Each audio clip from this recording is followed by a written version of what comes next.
de l'arrêt. Arrêt auquel il n'a pas voulu participer pour au moins défendre sa position. Et ce qui a été, la Cour suprême a rejeté le pouvoir de M. Ousmane Sonko. Et le 26 janvier 2024, M. Ousmane Sonko introduit une requête aux fins de rabat d'arrêt. Parce qu'entre-temps, on lui a signifié l'arrêt de la Cour suprême qui est intervenu le 4 janvier 2024. Qu'est-ce qu'il dit? Donc, un délai de 1 mois lui a été accordé pour pouvoir éventuellement introduire un recours, un rabat d'arrêt. Donc, il a introduit une procédure de rabat d'arrêt. La procédure de rabat d'arrêt a été jugée le 1er juillet 2025 par la Cour suprême. Et dans l'arrêt de rejet de sa demande de rabat d'arrêt, la Cour suprême a dit que, en utilisant le rabat d'arrêt, Ousmane Sonko voulait faire rejuger une affaire déjà jugée. Donc, ça a été la motivation qui a été adoptée par la Cour suprême en chambre des lits. Et cela a été clair. Donc, la Cour suprême a rejeté la demande de rabat d'arrêt de M. Ousmane Sonko. Et donc, c'est sur cette base. On revient. Entre-temps, on nous dit, mais tiens, on va introduire une procédure de révision. C'est ça le ridicule. Comme le ridicule ne dit plus en Afrique, plus particulièrement au Sénégal, on introduit une procédure de révision, soi-disant. Et pour cela, je rappelle que quand le ministre Ousmane Diagne était là, une commission avait précédemment été saisie. Et cette commission-là avait émis un avis défavorable pour dire que ce n'était pas possible, la révision. Mais qu'est-ce qu'on a fait? Entre-temps, on a fait débarquer Ousmane Diagne et on a mis là-bas Yassine Fall. Et Corbeil à merci. Elle a institué une nouvelle commission. Et dans cette commission, comme l'a dit mon confrère, sur les 13 membres, les 12 sont sous ses ordres. Et cette commission dit, oui, j'ai mis un avis défavorable, favorable plutôt, parce que simplement, il y a possibilité d'ouvrir le procès, parce que simplement, la culpabilité de M. Ousmane Sonko pose problème. Mais sur quoi ils se sont fondés? C'est-à-dire pour nous dire que qu'on ne nous prenne pas, nous, pour les demander, qu'on ne nous prenne pas, nous, on ne marche pas sur la tête. Parce que simplement, nous sommes des juristes. On est là, on est des avocats. Depuis 38 ans, nous défendons la veuve et l'orphelin. Depuis 38 ans, nous défendons le droit. Et nous allons défendre le droit dans cette affaire. Et qu'est-ce qu'on a fait? On saisit la Cour suprême par un avis d'une soi-disant commission instituée. Et cette commission dit oui, le procès est révisable. Le procureur général prend la Cour suprême, nous notifie une requête en fin de révision.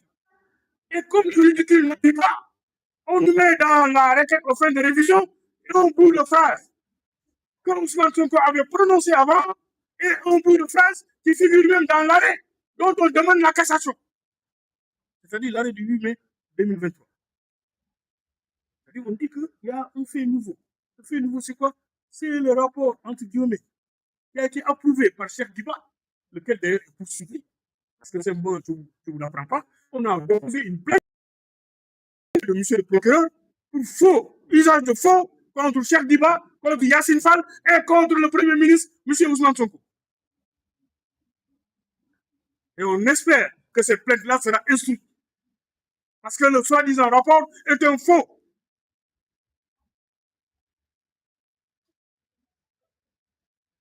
Parce que comment peut-on, en tant que ministre, en 2024, vouloir approuver un rapport, le soi-disant rapport qui en réalité était un pré-rapport, qui n'avait pas été approuvé par 3 autres ministres, c'est-à-dire Amadou Ba ne l'a pas approuvé, Moustapha Ba ne l'a pas approuvé, Abdoulaye Daouda Diallo ne l'a pas approuvé. 3 ministres des Finances sont passés. N'ont pas approuvé ce soi-disant rapport. Mais lui, il vient 6 ans après, pour dire oui, j'approuve ce rapport-là, sur les instructions du Premier ministre. C'est Ousmane Sonko. Donc, sur les instructions d'Ousmane Sonko, dans ce rapport-là, il prend le rapport, il saisit Yassine Fall. Yassine Fall saisit le parquet général. Et le parquet général a écrit noir sur blanc. Le parquet général a écrit noir sur blanc que c'est sur les instructions.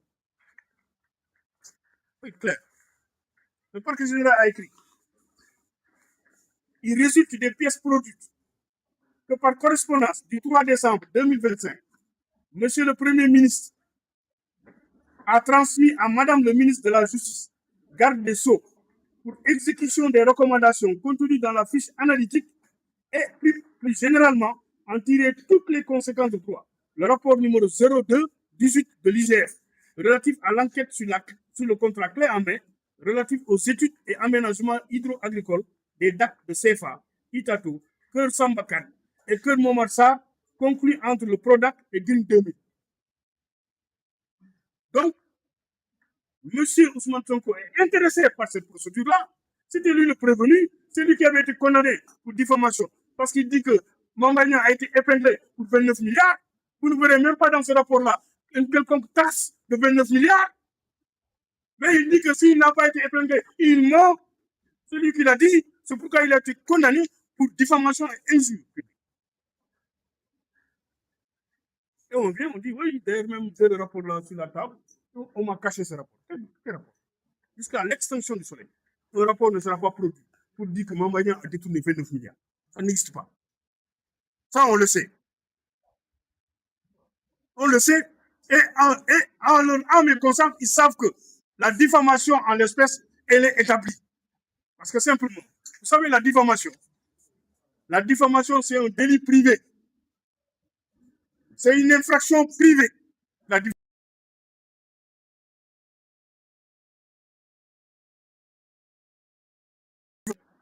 C'est l'infraction qui, lorsque la partie civile se désiste, met fin à l'action publique.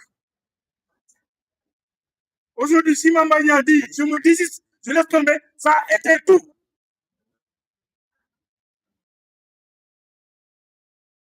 C'est une infraction d'ordre privé qui est régie par des dispositions spéciales. Aujourd'hui, Mambagna dit je me désiste, c'est terminé. Le dossier est bouclé. Et Mambagna, je maintiens, personne ne peut rien, même le procureur ne peut rien. Absolument rien. Le procès doit se poursuivre. Or, la diffamation obéit à des règles spéciales. La loi est claire. Quand on vous poursuit pour diffamation, vous avez un délai pour rapporter la preuve.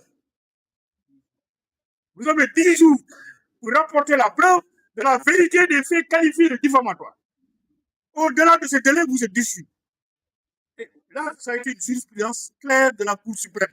Et on espère que la Cour suprême, statuant sur la demande de révision, ne va pas revenir sur sa propre jurisprudence. Parce que la Cour suprême est claire. La Cour suprême a été claire pour dire que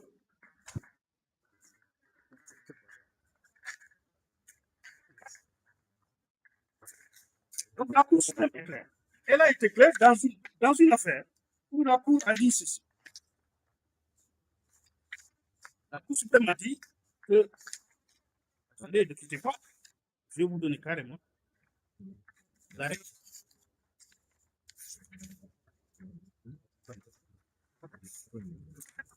Donc la Cour suprême a dit que fait une exacte application de la loi, le juge, la Cour d'appel, qui a estimé que la personne contre laquelle une procédure de diffamation a été engagée, que cette personne est déchue de son droit de prouver, voilà justement, c'est-à-dire fait une exacte application de la loi, la Cour d'appel qui retient que le non-respect des formalités obligatoires prévues à l'article 626 poursuivi pour diffamation, la déchéance de son droit de faire la preuve suprême du 4 janvier 2018, affaire Ibrahim Teguignan contre MP. Donc, c'est clair. Cette position, elle est claire, elle est nette, elle est précise. Donc, on ne peut pas aujourd'hui nous dire que le soleil se lève à l'ouest alors qu'il se lève à l'est. Ce n'est pas possible. Et c'est pourquoi, d'ailleurs, nous n'avons pas attendu de midi à 14 heures. Actuellement, ce qu'on a fait, on a même attaqué en procédure de mutation frauduleuse du droit au bail dont M. Ousmane Sonko était titulaire, le droit au bail concernant le lot numéro R17 consistant en un terrain d'une superficie de 264 mètres carrés situé à Dakar, Sikap, Gorgui, que Ousmane Sonko, parce que nous on avait fait une réquisition le 24 avril 2023, Le titre était au nom de Ousmane Sonko. Et subitement, le 15 mai 2023, il a muté au nom de sa famille, des membres de sa famille. Hadi Kebe, Anne Diamanka, Yashoué Sonko, Mohamed Abdul Wahab Sonko, Zakaria Mouskin Sonko, Ibrahim Khalilou Sonko, Ahmad Moundaï Sonko, Fatima John Sonko. Donc, il a muté provisoirement pour éviter de payer les 200 millions à M. Mambagna le bien en question.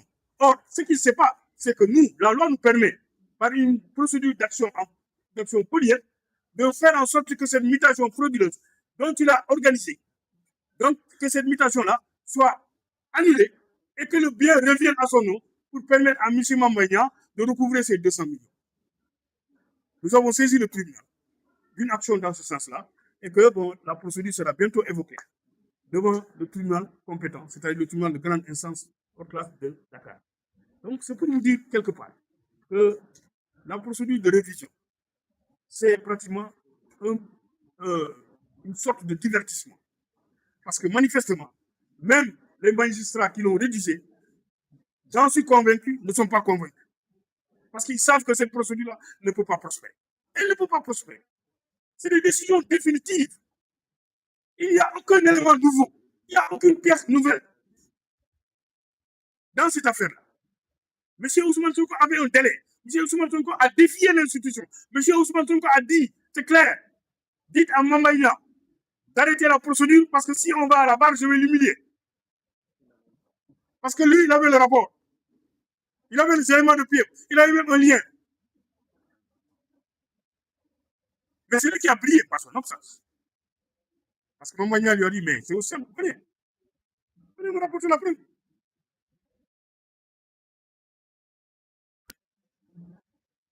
S'il faut le tisser dans la nature. La décision est rendue. Personne n'est satisfait. Lui, le procureur, il a participé. Mais naturellement, même lui, il n'était pas satisfait. Il a fait appel. On lui dit, viens encore devant la cour d'appel. Viens prouver ce que tu dis. Monsieur, il brille par son attention. Il disparaît. On fait un recours devant la Cour suprême, où on soulève une cinquantaine de moyens. On plaide le dossier. La Cour suprême rejette tous les moyens, à l'exception simplement de la contrainte par corps. Parce qu'elle a estimé que la contrainte par corps ne s'appliquait pas. Elle a retranché. Monsieur revient par une requête aux fins de rabat d'arrêt. On plaide le dossier à nouveau devant la Cour suprême. Cette fois-ci en chambre réunie. La chambre réunie dit que ce que vous soulevez comme étant les moyens de rabat de l'arrêt ne sont pas fondés. Au contraire, ce que vous voulez, c'est de faire justifier cette affaire-là. Et nous, la Cour suprême, nous estimons que c'est une page qui est définitivement tournée. Mais on ne baisse pas les bras.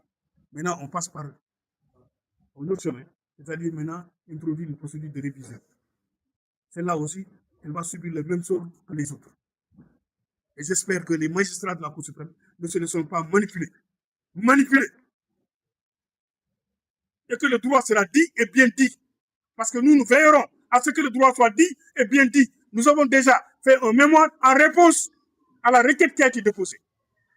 Et nous allons plaider le dossier devant la Cour suprême. Et nous espérons que la Cour suprême dira le droit. Parce que simplement, la procédure de révision, elle est même irrécevable.